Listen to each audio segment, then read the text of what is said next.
ब्रह्माणं विदधाति पूर्वं यो वै वेदांस्य प्रहिणोति तस्मै तमहदेवमात्मबुद्धिप्रकाशं मुमुक्षुर्वै शरणं महं प्रपद्ये योऽन्तःप्रविश्य मम वाच्यमिमं प्रसुप्तां सञ्जीवयत्यखिलशक्तिधराश्वधाम्ना अन्यांश्च हस्तचरणश्रवणत्वगादीन् प्राणान्नमो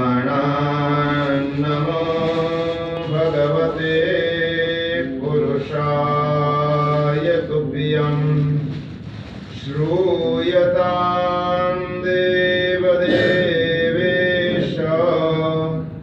नारायण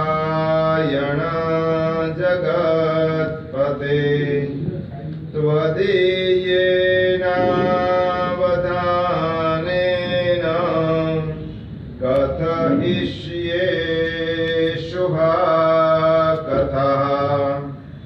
नमस्तस्मै भगवते कृष्णायाद्भूतकर्मणे रूपनाम विभेदेन जगत्क्रीडति यो यतः ध्येयः सदा परिभवाग्नमभीष्टदोहम् तीर्थास्पदं शिवविरञ्चिनुतं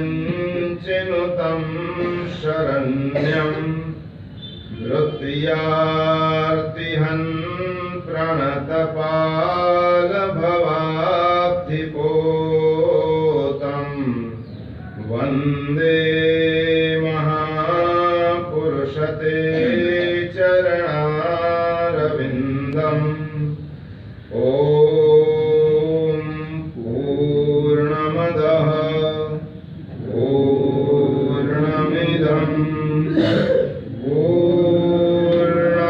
पूर्णात् पूर्णमुदच्यते पूर्णस्य पूर्णमादाय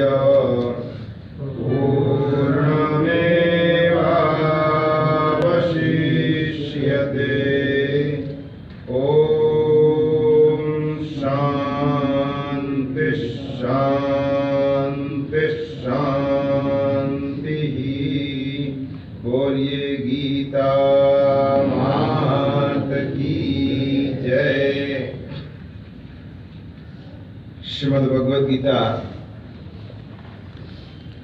અધ્યયનના માધ્યમથી આપણે ગયા વખતે શ્રીમદ ભગવદ્ ગીતાની ભૂમિકા અને પ્રથમ અધ્યાયની શરૂઆત કરી હતી. આપણે ગઈ વખતે જોયું કે યુદ્ધ એ અનિવાર્ય અનિષ્ટ છે. એ ભગવાન શ્રી કૃષ્ણ પણ માનતા હતા અને એમની સ્પષ્ટ માન્યતા.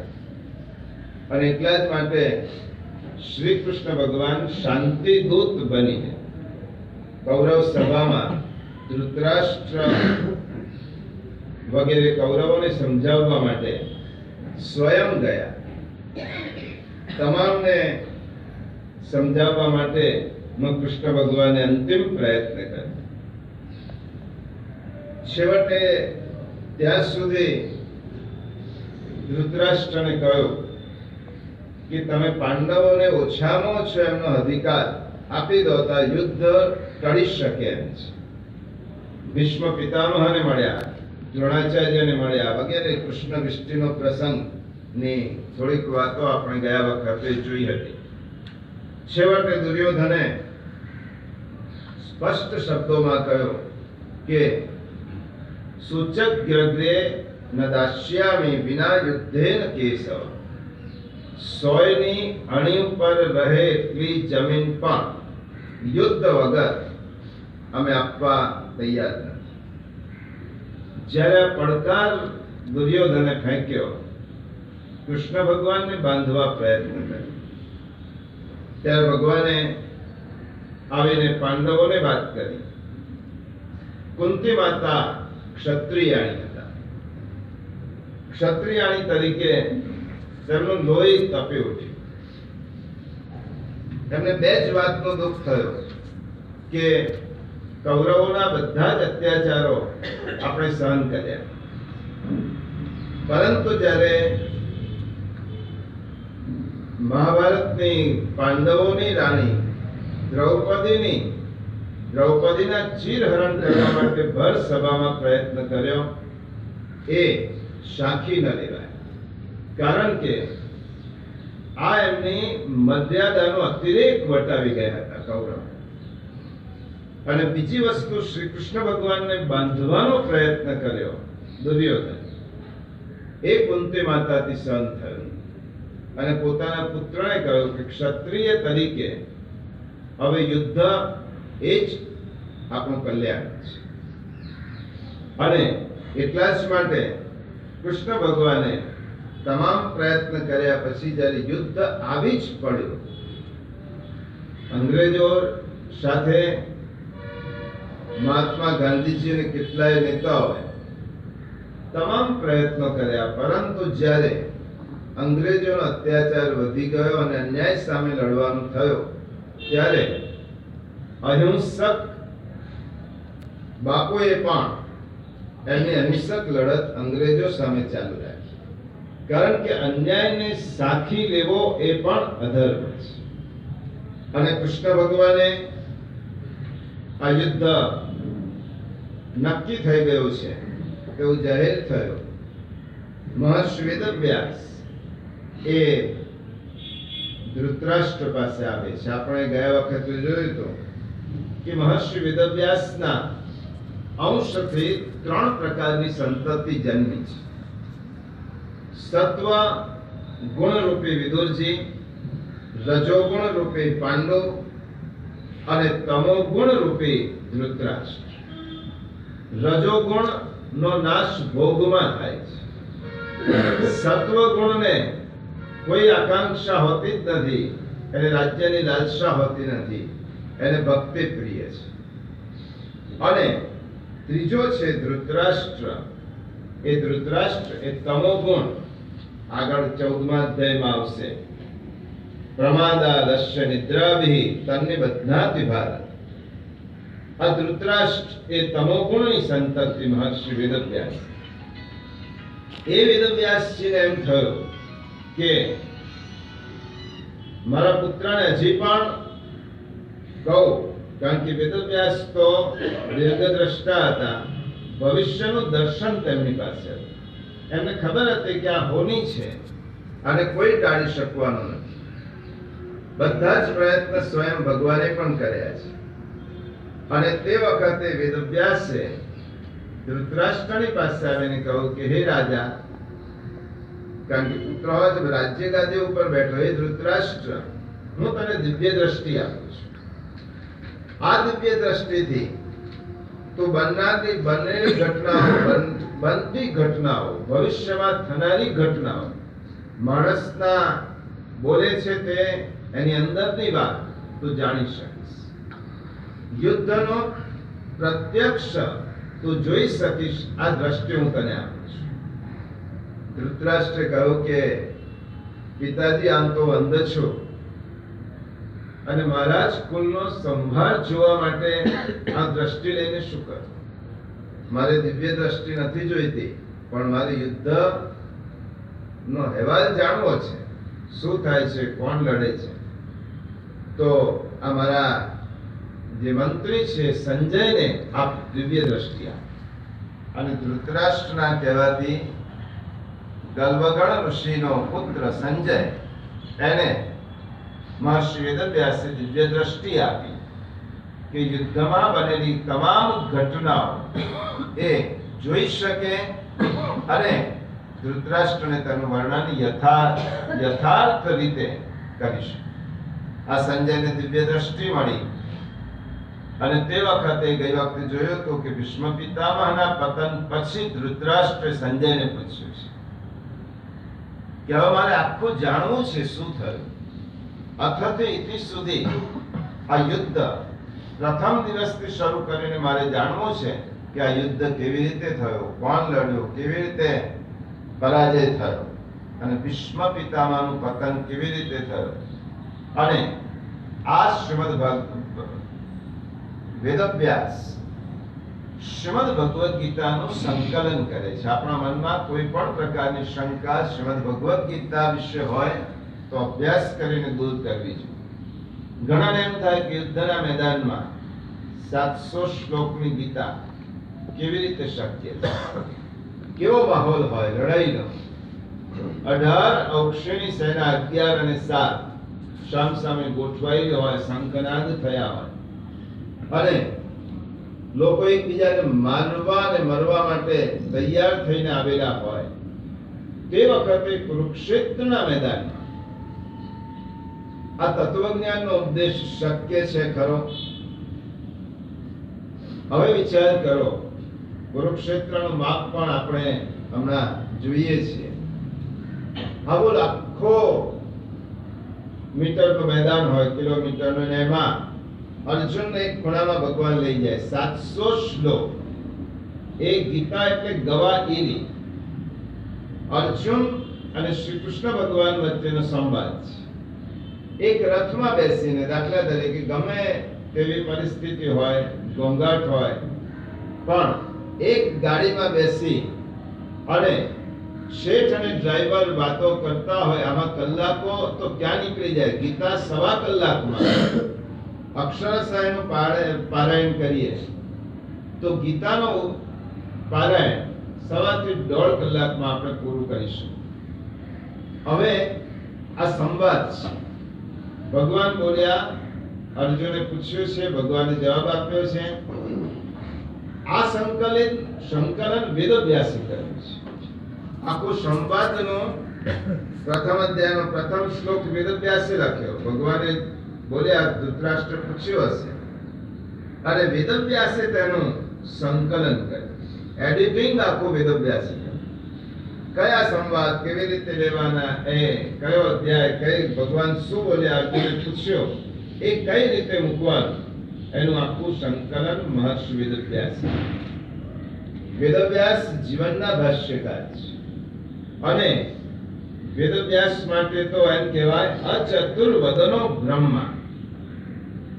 4 મુખ નથી છતાં પણ બ્રહ્મા છે. અચતુર્વદનો બ્રહ્મા, દ્વિબાહુ અપરો હરિ. 4 હાથ નથી, 2 જ હાથ છે, છતાં પણ હરિ એટલે વિષ્ણુનો અવતાર છે. અભાવલોચન શંભુ, 3 નેત્ર નથી, 2 જ નેત્ર છે. અભાવલોચન શંભુ, 2 નેત્ર હોવા છતાં પણ શિવનો અવતાર છે. ભગવાન બાદરાયણ, એ ભગવાન બાદરાયણ એ સ્વયં ભગવત અવતાર છે. એટલે એમના માટે આ સંકલન કરવું એ અઘરી બાબતમાં નહોતી. એટલે વેદવ્યાસજી આનું સંકલન કર્યું છે. અર્જુને પ્રશ્નો પૂછ્યા છે, એનું પરિમાણ આપણે ગયા વખતે જોયો હતો.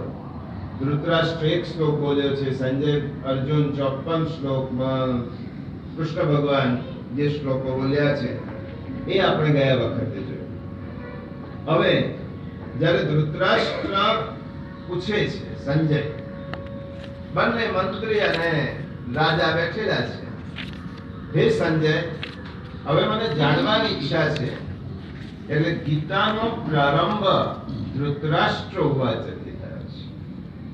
આ ગીતાની વિલક્ષણતા છે કે ધૃતરાષ્ટ્ર એટલે જેના માટે એમ કહેવાય ધૃત રાષ્ટ્ર, જેને બીજાનું રાજ્ય પડાવી દીધું છે તેનું નામ ધૃતરાષ્ટ્ર. અને સામેનો પક્ષ છે ઋતરાષ્ટ્ર, જેનું રાજ્ય ખૂંચવી લેવામાં આવ્યું છે, એ ઋતરાષ્ટ્ર. હંમેશા લડાઈ બે વચ્ચે જ હોય છે, જેને રાજ્ય ખૂંચવી લીધું છે તે અને જેનું રાજ્ય ખૂંચવાયું છે તે. આ બે વચ્ચેની લડાઈ હોય છે. હવે આ લડાઈમાં ચિંતા કોને વધારે હોય? ધૃતરાષ્ટ્રને નહીં, ધૃતરાષ્ટ્રને વધારે હોય. કારણ કે તે બીજાનું પચાવીને બેઠો છે, અને જે વ્યક્તિ બીજાનું પચાવીને બેઠો હોય એને પચાવેલી વસ્તુ જવાનો ડર લાગે. ધૃતરાષ્ટ્ર છે જેનો રાષ્ટ્ર ખૂંચવાયો છે, પાંડવોને ડર કેમ નહોતો? પહેલી વસ્તુ તો શ્રી કૃષ્ણ ભગવાન એમની પાસે હતા એ વાત જવા દો, પણ પાંડવોને ડર એટલા માટે નહોતો, આપણું રાજ્ય તો બીજા પાસે છે જ. ધૃતરાષ્ટ્ર કૌરવોએ પડાવી દીધું છે. યુદ્ધમાં કદાચ હાર થશે તો આપણે કશું જ ગુમાવવાનું નથી, કારણ કે આપણું છે જ નહીં, આપણું આપણી પાસે નહોતું, મેળવવાનો પ્રયત્ન કરવાનો. અને જીતીશું તો આપણું મેળવેલું આપણો અધિકારનું રાજ્ય આપણને મળવાનું છે. પાંડવોને ચિંતા નહોતી, ધૃતરાષ્ટ્રને ચિંતા હતી કે મેં બીજાના અધિકારનું રાજ્ય મારે પડાવી દીધું છે, અને એ જો હું હારી જઈશ તો એ રાજ્ય મારું જતું રહેશે. એટલે ચિંતા ધૃતરાષ્ટ્રને છે, પાંડવોની ચિંતા નથી, કારણ કે એમને તો મેળવવાનું છે. એ ધૃતરાષ્ટ્રને મેળવવાની. અને હંમેશા ડર કોને હોય? જેને પાપ કર્યું હોય, પાપી માણસ ડરપોક હોય. ડર તેને હોય, અસત્યવાદી ડરપોક હોય. જેના મનમાં ખોટું કર્યું છે જેને, એને જ ડર હોય, સત્યવાદીને ડર ન હોય. ભોજ રાજાના દરબારમાં એક એવો કેસ ગયો કે એક સ્ત્રી ને લઈને બે પુરુષો ને મુકદ્દમા. આ બેને એમ કહ્યું રાજાને કે હું નાની હતી, સમજણ નહોતી, અને મારા પિતાએ મારા લગ્ન કરી દીધા. સુપડામાં લગ્ન થતા હતા, લગ્ન થયા હતા. લગ્ન થયા પછી મારા પિતા, માતા પિતાનું મૃત્યુ થયું, મોટી થઈ. આ બંને પુરુષો મારો પતિ હોવાનો દાવો કરતા આવ્યા છે. મને ખબર નથી કે આ બે માંથી મારો પતિ કોણ. હવે રાજા તરીકે તમે મને ન્યાય આપો કે આ બંનેમાં મારો સાચો પતિ કોણ છે. બંને કહે છે કે હું આનો પતિ છું. ભોજ રાજાને વિચાર આવ્યો કે હવે આનો તો નિકાલ કેવી રીતે લાવવાનો? હું ખોટો પણ હોઈ શકું, હું કહું તે સાચું જ હોય એમ નહીં, અને કદાચ ખોટો ન્યાય થાય તો નીતિનો ભંગ થાય. જેની સાથે આ સ્ત્રી પરણી છે એને અન્યાય થાય. ભોજ રાજાએ કહ્યું કે આવતીકાલે આપણે હું વિચાર કરીને આનો ન્યાય આપીશ. ભોજ રાજા પાસે 9 રત્ન હતા, એમાં કાલિદાસ પણ ભોજ રાજાનું એક રત્ન હતું. અને કાલિદાસ ને બોલાવ્યા ભોજ રાજાએ કે આવો એક કેસ આવ્યો છે, એનો ચુકાદો આપવાનો છે. કાલિદાસે કહ્યું કશી અઘરી વાત નથી. કાલિદાસે રાજાને કહ્યું કે આમાં એક વસ્તુ સ્પષ્ટ છે કે એક સાચો છે ને એક ખોટો છે.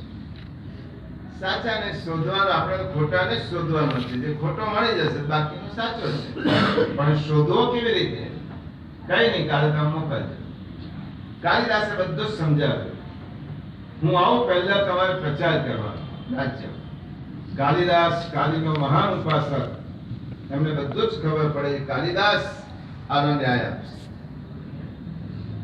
એવો માનસિક રીતે આ બંનેના મગજમાં એવું ફસાવી દીધું કે કાલિદાસને બધી ખબર પડી જાય છે.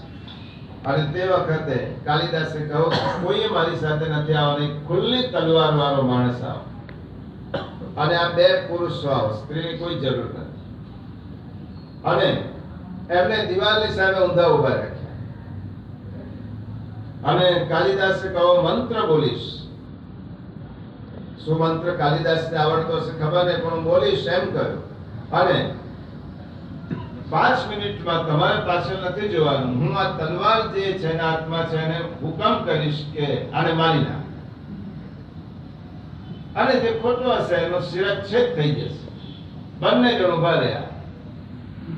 હવે ડર પેલાને લાગવા માંડ્યો, ખોટો હતો એને. પગ ધ્રુજવા માંડ્યા અને કાલિદાસને કોઈ મંત્ર નહોતો આવડતો અને કહ્યું કે પેલા તલવાર વાળાને તારે કશું જ નથી કરવા, તલવાર એમને એમ રાખવા, હું કહું તે સાંભળવા. અને પછી કાલિદાસે મંત્ર આમ બોલ્યો અને એટલી જ વારમાં શું જોઈએ છે મારી નાખાને એમ બોલ્યો, ઈશારો નથી કર્યો કોણ માર. અને જે ખોટો હતો, ના ના મારે ના મારશો, આ મારી પત્ની નથી.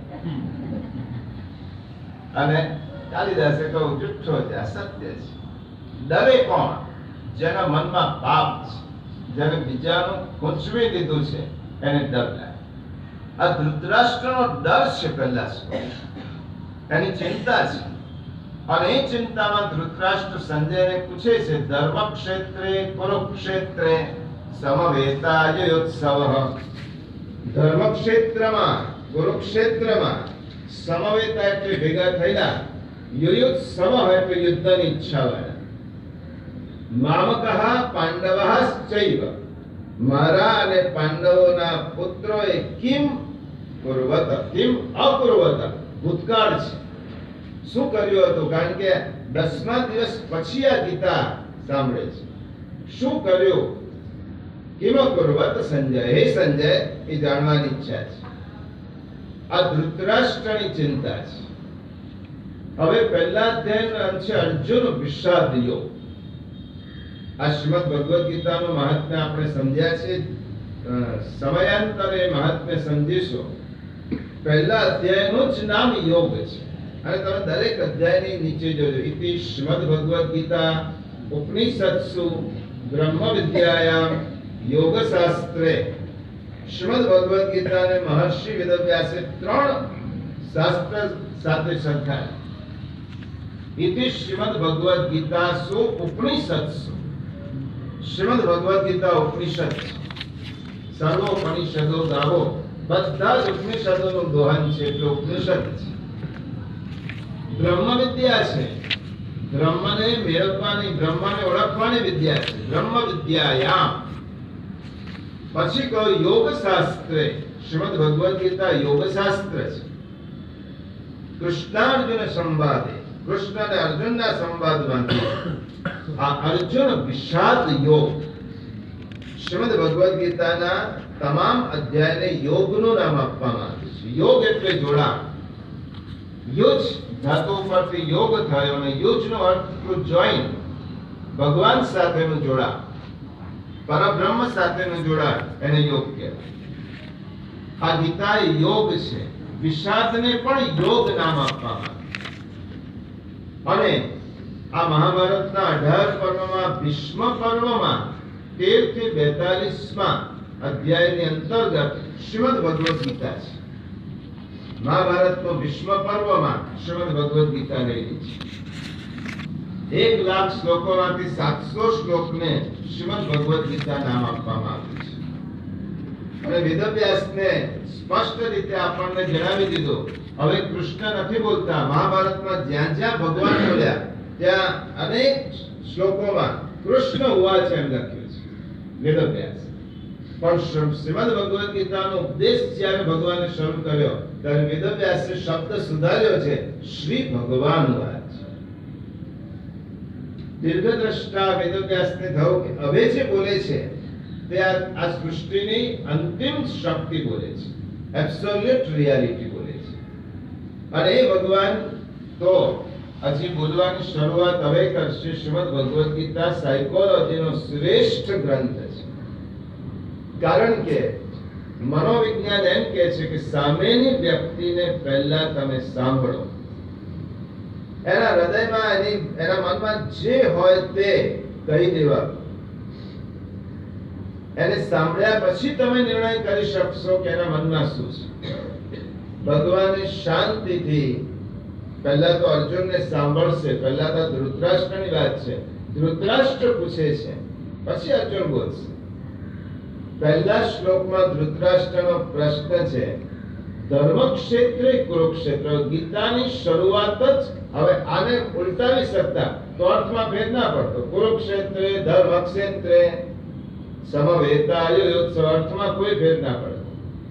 આ વેદવ્યાસની કલમ છે કે જેને શ્રીમદ ભગવદ ગીતાના માધ્યમથી જીવનનું તત્વજ્ઞાન સમજાવતું છે। વેદવ્યાસ પહેલા જ શબ્દથી કહેવા માંગે છે હવે જે ગ્રંથમાં વાત છે તે ધર્મની વાત છે, એટલા માટે ગીતાનો પહેલો શબ્દ જ ધર્મ, ધર્મ ક્ષેત્રે કુરુક્ષેત્ર, ગીતાના ધર્મની વાત છે, એટલા માટે ગીતાનો છેલ્લો શ્લોક સંજયને શું થવાનું છે બધી જ ખબર હતી। વેદવ્યાસજીને જેટલી દિવ્ય શક્તિ હતી એ સંજયને એમને આપી ગીતા પૂરતી।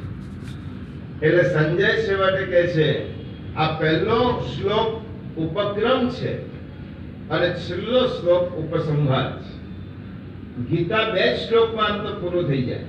પહેલો શ્લોક ધર્મ ક્ષેત્રે કુરુક્ષેત્રે સમવેતા યુદ્ધ શું કર્યો એનો જો એક જ શ્લોકમાં જવાબ આપવો છે છેલ્લા શ્લોકમાં સંજય જ કહ્યું છે યત્ર યોગેશ્વર કૃષ્ણ યત્ર પાર્થો ધનુર્ધરઃ તત્ર સ્ત્રીર વિજયો રઘુતિ ધ્રુવા નીતિર્મતિર્મમ। હે રાજા બીજું બધું છોડી દો, હું તો સ્પષ્ટ રીતે માનું છું શું થયું શું થવાનું છે એમાં પડશો જ નહીં, પણ આ નિર્ણય જાણી લો યત્ર જ્યાં યોગેશ્વર કૃષ્ણ છે, ધનુર્ધારી પાર્થ છે, ત્યાં શ્રી અને વિજય નક્કી જ છે, એ જ પક્ષનો વિજય છે। આ છેલ્લો છે મમ, ગીતાનો છેલ્લો શબ્દ કયો મમ, ધ્રુવા નીતિર મતિર મમ, ગીતાનો પહેલો અક્ષર કયો ધર્મ, છેલ્લો અક્ષર કયો મમ, આ બંનેને ઉલટાવી દો મમ ધર્મ। ગીતા એ મમ ધર્મ, મારો ધર્મ શું છે એ સમજાવે છે। દરેક વ્યક્તિને ગીતા એમ સમજાવે છે મમ ધર્મ, વોટ ઇઝ માય ડ્યુટી, મારી ફરજ શું, મારો ધર્મ શું, મારું કર્તવ્ય શું। આ ગીતાનો મધ્યવર્તી વિચાર છે। અને ત્યાર પછી હવે ગીતાનો ધર્મ શબ્દમાંથી ધર લો, માં છોડી દો, ધર પહેલો અક્ષર, આ પહેલા શબ્દની વાત કરી, આ પહેલો અક્ષર શું છે ગીતાનો ધર, અને છેલ્લો અક્ષર શું છે મ, છેલ્લો અક્ષર શું છે મ, ધર્મ। આ ગીતા ધર્મની જ વાત કરે છે, આખી ગીતામાં ધર્મની વાત છે। એટલા માટે વેદવ્યાસે પહેલું શું લખ્યું ધર્મ ક્ષેત્રે કુરુક્ષેત્ર। આ ધર્મ ક્ષેત્રમાં, આ કુરુક્ષેત્રમાં મારા અને પાંડવોના પુત્રોએ શું કર્યું, ધૃતરાષ્ટ્રની ચિંતા છે, ચિંતાનું કારણ તેને પાંડવોનું રાજ્ય બચાવી પાડ્યું છે અને તેને ડર છે। ધૃતરાષ્ટ્રને ડર એ હતો કે એને જે સંજય યાન, ખરેખર પહેલા અધ્યાય આપણે આગળ પહેલા અધ્યાયમાં અર્જુન વિષાદ વખતે આ ચેપ્ટર જોઈશું, સંજય યાન પર્વનું। અર્જુનને વિષાદ આવે જ નહીં કોઈ દિવસ, હું કેવી રીતે મારીશ કે અર્જુનને લાગવું જ ના જોઈએ કે સામે બધા યોદ્ધાઓ છે ને મારીશ કેવી રીતે। આ અર્જુનને વિષાદ આવ્યો છે એનું મૂળ સંજય યાનમાં છે, સંજય વિષ્ટિમાં છે। એ જ્યારે પ્રસંગ આવશે અર્જુનનો ત્યારે આપણે એની વિશેષ વાત કરીશું। બાકી અર્જુનને આવો મોહ ઉત્પન્ન ન થાય એના પાયામાં ધૃતરાષ્ટ્ર છે। આ ધૃતરાષ્ટ્રે એવું ષડયંત્ર રચ્યું હતું કે અર્જુન લડતા પહેલા જ ભાગી પડે, અને આપણે જ્યારે અર્જુનની વાત આવશે, હમણાં તો ધૃતરાષ્ટ્રની જ વાત છે, ત્યારે આપણે જોઈશું એની ચિંતા થઈ, કારણ કે હંમેશા ચિંતા ધૃતરાષ્ટ્રને થાય છે, ધૃતરાષ્ટ્રને થતી નથી। આ ચિંતા ધૃતરાષ્ટ્રને થઈ, શું કર્યું એ ચિંતાના આવેગમાં પૂછે છે, હે સંજય આ લોકોએ શું કર્યું। અને એટલા માટે પહેલો કુરુક્ષેત્ર, હવે આ કુરુક્ષેત્રની ભૂમિમાં છે। મહાભારતમાં એમ લખ્યું છે કુરુક્ષેત્ર ગમિષ્યામિ કુરુક્ષેત્ર વસામ્યહમ ય એવ સતતમ બ્રૂયાત સર્વ પાપૈ પ્રમુચ્યતે। આ કુરુક્ષેત્રનું મહત્વ સમજો। કુરુક્ષેત્ર જે માણસ જતો નથી, માત્ર મનમાં જ વિચાર કરે છે કુરુક્ષેત્રમ ગમિષ્યા, હું કુરુક્ષેત્ર જઈશ, હું કુરુક્ષેત્રમાં વસીશ, આવું બોલવા વાળા જે સતત બોલે છે તેના પણ બધા જ પાપો ધોવાઈ જાય. આ કુરુક્ષેત્ર છે. આ કુરુક્ષેત્ર એ ધર્મક્ષેત્ર છે. શા માટે ધર્મક્ષેત્ર છે? મહાભારતના વન પર્વમાં કુરુક્ષેત્ર નો મહિમા ગાયો છે. શલ્ય પર્વ છે અને એને 53મા અધ્યાયમાં કુરુક્ષેત્ર ની મહત્વ દર્શાવ્યું છે.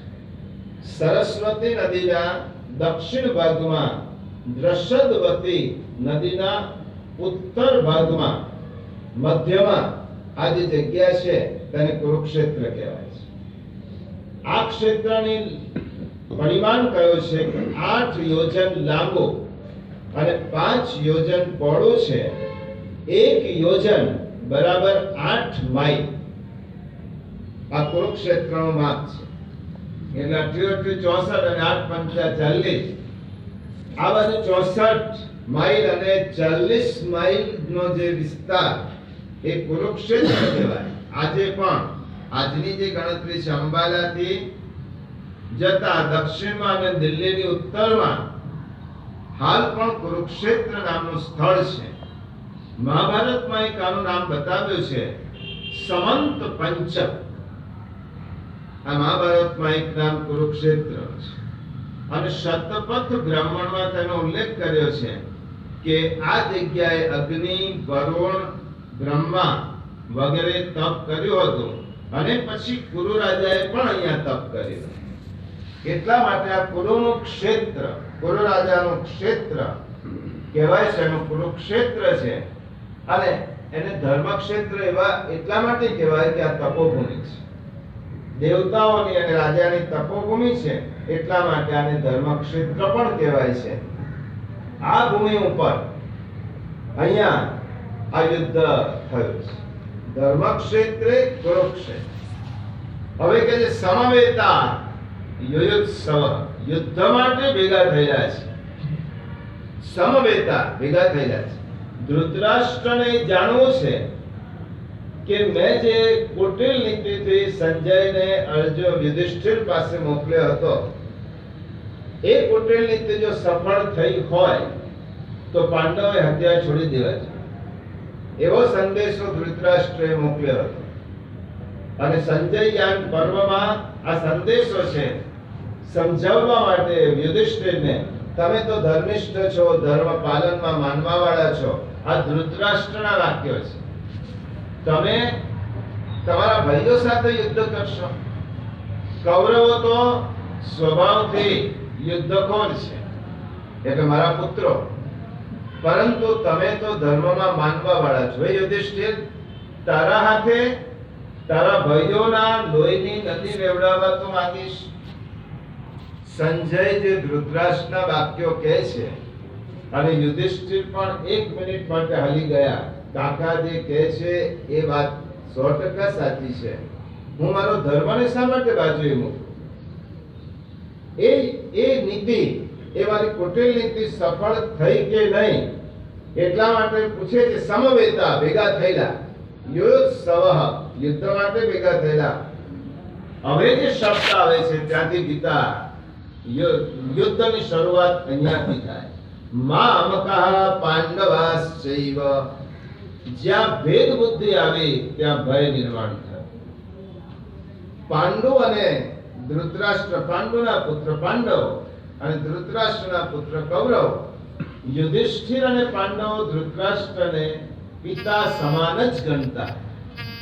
ઘણા બધા પ્રસંગો છે, ક્યારેક જોઈશું. પિતા કરતા પણ વધારે મહત્વ ધૃતરાષ્ટ્રને આપતા. તો ધૃતરાષ્ટ્રની આ દ્રષ્ટિ શા માટે નહોતી કે હું પાંડુના પુત્રોને મારા ગણું? આ ધૃતરાષ્ટ્ર શારીરિક રીતે અંધ નહોતો, એ મોહથી પણ અંધ. પુત્રનો મોહ એને અંધ બનાવી દીધો. રાજ્યનો મોહ ધૃતરાષ્ટ્રને અંધ બનાવી દીધો. આમ તો જોવા જઈએ તો બેની સરખામણી કરે તો સુરદાસ પણ અંધ હતા, પણ સુરદાસના અંતર નેત્ર ખુલેલા, આંતર દ્રષ્ટિ ખુલેલી હતી અને ખીલેલી હતી. અને ધૃતરાષ્ટ્ર બાહ્ય પણ અંધ હતા અને આંતરિક રીતે પણ અંધ હતા. મોહને કારણે તે વિચારી જ શકતા નહોતા. મોહનું પડલ તેમની આંખો પર. એટલે ધૃતરાષ્ટ્ર બીજો વિચારતો જ નહોતો. એને સ્પષ્ટ એમ લાગતું હતું કે મારા અને પાંડવોના પુત્રોને, એ જો લાગતું ન હોય તો ધૃતરાષ્ટ્રે લાક્ષાગૃહમાં એમને ઝેર આપતી વખતે દુશાસન જ્યારે દ્રૌપદીના ચીરહરણ કરતો હતો ત્યારે રોકી શક્યો હોત. ભાઈ ધૃતરાષ્ટ્રે રોકવા માટે પ્રયત્ન કર્યો નહીં. યુદ્ધની શરૂઆત અહીંયાથી થઈ છે. મારા અને પાંડવો મામકઃ પાંડવાઃ. મારા અને પાંડવોના પુત્રોએ શું કર્યું? જ્યાં મારા પુત્ર આવે, મારા મમત્વ નિર્માણ થયું, મોહ નિર્માણ થયો અને તેમાંથી જ સત્તાની લાલસા ઊભી થઈ અને સત્તાની લાલસા યુદ્ધમાં પ્રેરી ગઈ. આ ધૃતરાષ્ટ્રને આ દ્વિધા ભાવ છે. દ્વિધા ભાવ એટલે આ મારું અને આ બીજાનું, આ મારું અને પાલું. પણ ઉપનિષદ આખી જુદી વાત કહે છે. યુદ્ધના મંડાણના બીજ જ આ છે. ઉપનિષદમાં એમ કહ્યું, ઈશાવાસ્યમિદં સર્વં યત્કિંચિત જગત્યાન જગત. આ દુનિયામાં કશું મારું નથી, પારકું નથી, મારું નથી કે તારું નથી. ઈશ્વરનું રાજ્ય છે. આ ઈશ્વરનું રાજ્ય છે. એ ઉપનિષદને વિચારધારા છે. અને મહાભારત શરૂ થયું મારા અને તારામાં. મામકઃ પાંડવાશ્ચૈવ કિમ કુર્વત સંજય. મારા અને પાંડવોના પુત્રોએ શું કર્યું? આ ધૃતરાષ્ટ્રનો પ્રશ્ન છે. હવે ગયા વખતે જોયું તો શ્રીમદ ભગવદ ગીતા માત્ર ઐતિહાસિક નથી, જીવન લક્ષી ગ્રંથ છે. મહર્ષિ વેદવ્યાસે ગીતાને બે રીતે સમજાવી છે. બનેલી ઘટનાઓ ના સંદર્ભમાં માનવ જીવનની મુલવણી કરે છે. હવે કુરુક્ષેત્ર એટલે કયું ક્ષેત્ર? આધ્યાત્મિક દ્રષ્ટિએ, જીવનની દ્રષ્ટિએ આપણું શરીર એ કુરુક્ષેત્ર છે. કુરુ એટલે કરવું. જ્યાંની સવારથી ઉઠ્યા પછી રાત્રે સૂતા સુધી કરવું, કુરુ કુરુ કુરુ કુરુ એમ થાય એને કરવું. આપણું શરીર એ કુરુક્ષેત્ર છે. એ કુરુક્ષેત્રને આપણે ધર્મક્ષેત્ર બનાવવાનું છે. આ કુરુક્ષેત્રને શરીરક્ષેત્ર એટલે 13મા અધ્યાયમાં ગીતામાં આવશે, ઇદં શરીરમ કૌંતેય ક્ષેત્રમિત્યવિધીયતે. આ ગીતાની જ વાત છે. આ કોઈની પરિકલ્પના નથી કે ગીતાના શ્લોકોને જીવનલક્ષી બનાવવાનો આ પ્રયત્ન નથી. પણ ભગવાન જ ગીતામાં કહે છે 13મા અધ્યાયમાં, ઇદં શરીરમ કૌંતેય ક્ષેત્રમિત્યવિધીયતે. હે અર્જુન, આ શરીર એક ક્ષેત્ર છે, આ ખેતર છે. અને એક ક્ષેત્રમાં, એક ખેતરમાં શું વાવવું? પહેલા ભગવાને એ કહ્યું કે આ ખેતર છે. ઇદં શરીરમ કૌંતેય ક્ષેત્રમિત્યવિધીયતે ક્ષેત્રજ્ઞં ચાપી મામ વિદ્ધિ. અને એ પણ જાણી લે કે એ ખેતરનો માલિક હું છું, તું નથી. મેં તને આ ખેતર ભાડે ખેતી કરવા માટે આપ્યું છે. આ ક્ષેત્ર છે શરીર, અને ક્ષેત્રનો માલિક હું છું. અને એ ખેતરમાં શું વાવવું એ નોકરે નક્કી નહીં કરવાનું, માલિકે નક્કી કરવાનું. અને એનો માલિક હું છું એટલા માટે કહું છું કે આ શરીરમાં આટલા આટલા સદગુણો તારે વાવવાના છે. એટલા માટે કહું કે કુરુક્ષેત્ર શરીર આપણું ક્ષેત્ર છે. આ શરીર રૂપી ક્ષેત્રને ધર્મ રૂપી ક્ષેત્ર બનાવવું હોય તો કેવી રીતે બનાવી શકાય? આ શરીર રૂપી ક્ષેત્રને, ખેતરને ધર્મ ક્ષેત્ર બનાવવું હોય, રાત દિવસ આપણી અંદર લડાઈ ચાલે છે, દૈવી વિચારધારાની અને આસુરી વિચારધારા. આપણે સવારમાંથી ઉઠ્યા, આ કરવું કે આ કરવું, આ કરવું આ ન કરવું. હંમેશા આપણી અંદર બે જણ વિદ્યમાન છે. કૌરવ વૃત્તિ પણ છે અને પાંડવોની વૃત્તિ પણ છે. આ બંને વચ્ચે હંમેશા સંઘર્ષ ચાલે છે. શ્રીમદ ભગવદ ગીતાને 8માં મૂલવી શકાય. જીવન એક રથ છે. એ રથમાં જીવાત્મા એ અર્જુન છે. દુષ્ટ વૃત્તિઓ એ કૌરવો છે, સદ વૃત્તિઓ એ પાંડવો છે. અને અંદર બિરાજમાન આત્મા, ભગવાને જ કહ્યું કે સર્વસ્ય ચાહમ હૃદયશન્ય વિશ્વ, અંદર રહેલા પરમાત્મા એ સ્વયં શ્રી કૃષ્ણ છે.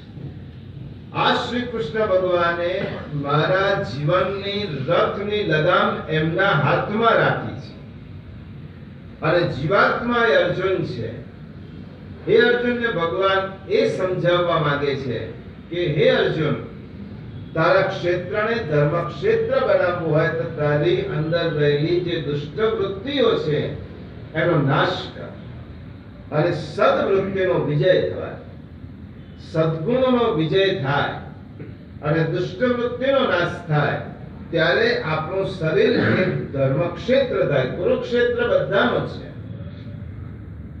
શરીર કુરુક્ષેત્ર છે ત્યારે ધર્મ ક્ષેત્ર બનાવવાનું છે.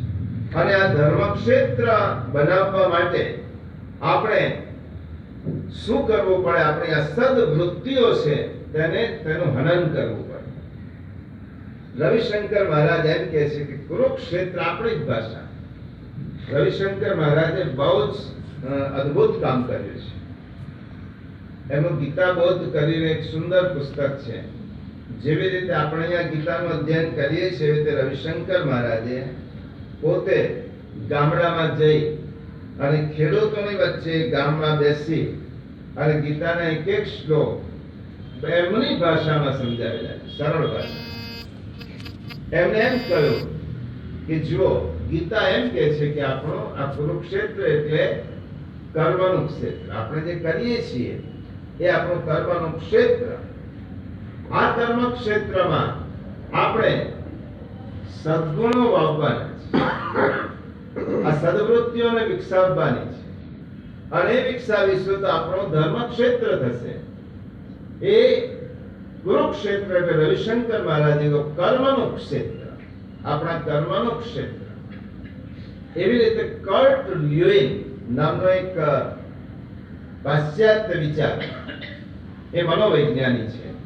અને એમ કે છે ક્ષેત્ર સિદ્ધાંત એટલે ફિલ્ડ થિયરી આપી છે. એ એમ કે છે કે આપણો જીવનાવકાશ એ આપણું કર્મ ક્ષેત્ર છે. જીવનમાં આપણે જે કરીએ છીએ, જન્મ્યા કે મૃત્યુ પર્યંત આપણે જે કરીએ છીએ આપણું કર્મ ક્ષેત્ર છે. અને એ કર્મ ક્ષેત્રને આપણે ધર્મ ક્ષેત્ર, જીવનાવકાશ, માણસ કેવી રીતે કર્મ કરે છે એના ઉપરથી માણસની યોગ્યતા નક્કી થાય. કર્મ ક્ષેત્ર એટલે વાળંદની દુકાન એ એનું કર્મ ક્ષેત્ર. શિક્ષક માટે એની સ્કૂલ એનું કર્મ ક્ષેત્ર, એનો વર્ગખંડ એનું કર્મ ક્ષેત્ર. ખેડૂત માટે એનું ખેતર એ કર્મ ક્ષેત્ર. ત્યાં સુધી કહ્યું કે એક ફાંસી આપનાર વ્યક્તિ માટે એ જે ફાંસી આપવાનું કામ કરે છે એ એનું કર્મ ક્ષેત્ર. અને એક જજ માટે એ જે ન્યાય આપે છે એ એનું કર્મ ક્ષેત્ર. આ કર્મ ક્ષેત્રને આપણે ધર્મ ક્ષેત્ર બનાવવું હોય તો ગીતાનો એક શબ્દમાં ઉપદેશ કહીએ તો આપણા કર્મમાંથી મોહ દૂર થાય તો ધર્મ ક્ષેત્ર થાય. આખું ગીતા મોહ નિરસન માટે જ છે. અર્જુન છેલ્લે શું કહેવાનો છે ભગવાનને? આખી ગીતા સાંભળ્યા પછી અર્જુન એ જ કહે છે, નષ્ટો મોહ સ્મૃતર લબ્ધ્વા. હે ભગવાન, હવે હું તમારે સ્પષ્ટ કહું છું પ્રભુ, મારો મોહ નષ્ટ થયો છે. અને કર્મ ક્ષેત્રને ધર્મ ક્ષેત્ર બનાવવા માટે મોહ વગર કર્મ કરીએ તો ધર્મયુક્ત કર્મ. કર્મમાંથી મને શું મળશે? આ મમત્વ. કર્મ કર્યા પછી તેમાં મારું શું? આ મોહ. અને આ કર્મને ત્યારે મારું શું અને મારે શું, આ બે નહીં ભાવનાથી જો કર્મ કરીશું તો એ ક્યારે અધર્મ ક્ષેત્ર થશે. આમાં મારે શું અને મારું શું 16મો અધ્યાય આખો ભગવાન એના માટે કર્યો છે.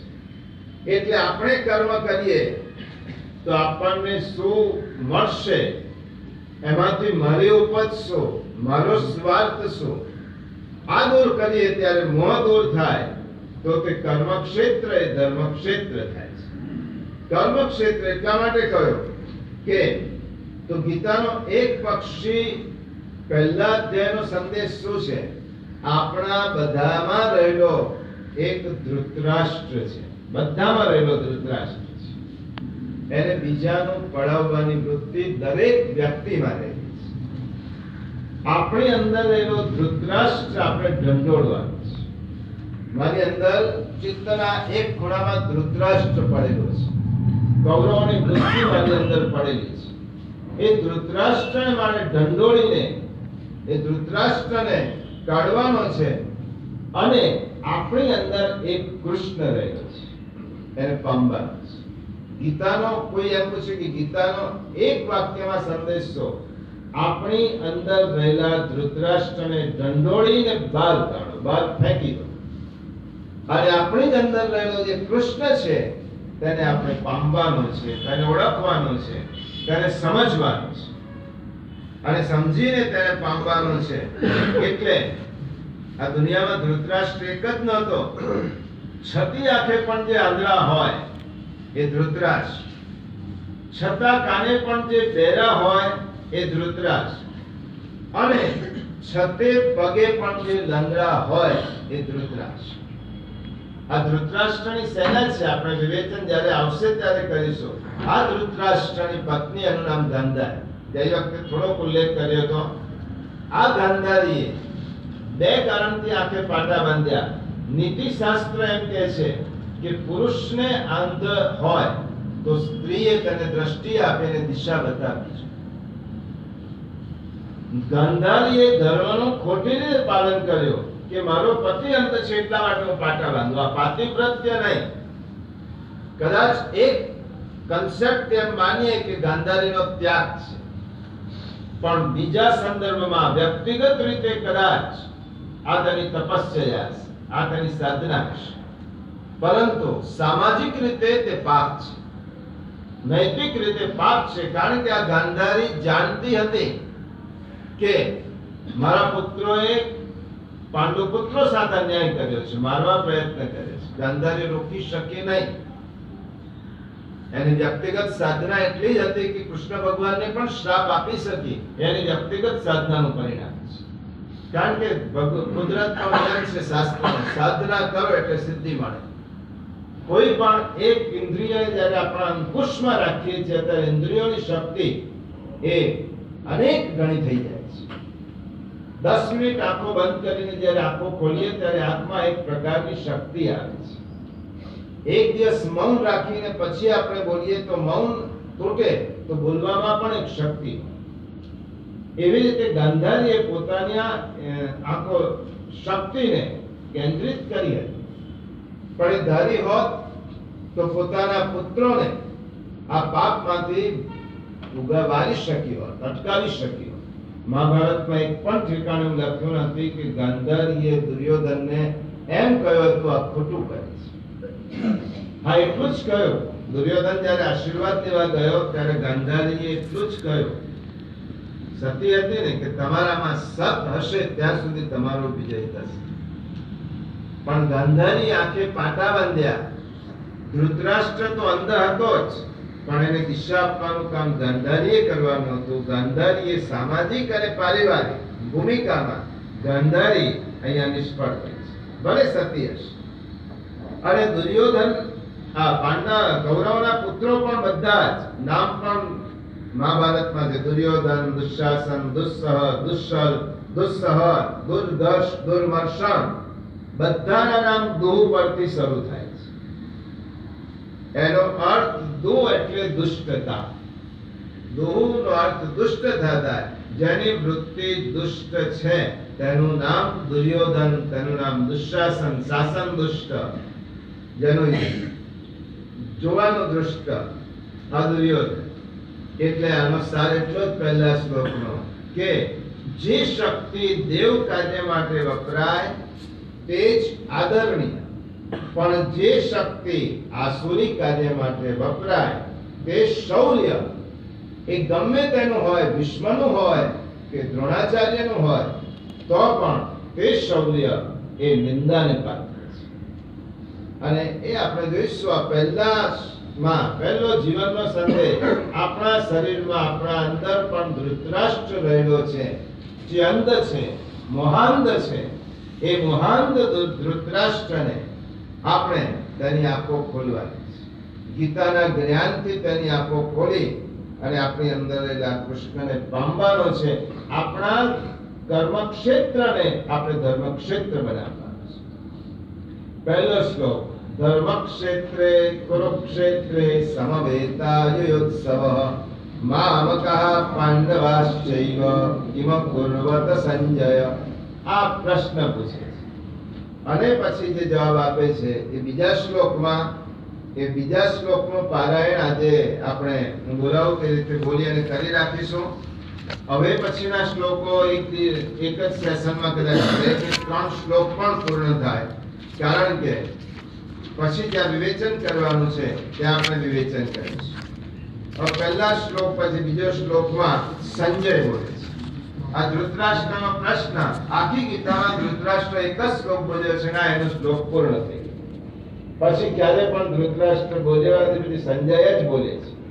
અને સંજય કહે છે, સંજય ઉવાચ, બોલો, સંજય ઉવાચ દ્રષ્ટવા તો પાંડવાનીકમ, દ્રષ્ટવા તો પાંડવાનીકમ, દ્રષ્ટવા તો પાંડવાનીકમ, દ્રષ્ટવા તો પાંડવાનીકમ, વ્યુઢં દુર્યોધનસ્તદા, વ્યુઢં દુર્યોધનસ્તદા, વ્યુઢં દુર્યોધનસ્તદા, વ્યુઢં દુર્યોધનસ્તદા. આખી લીટી, દ્રષ્ટવા તો પાંડવાનીકમ વ્યુઢં દુર્યોધનસ્તદા, દ્રષ્ટવા તો પાંડવાનીકમ, વ્યુઢં દુર્યોધનસ્તદા.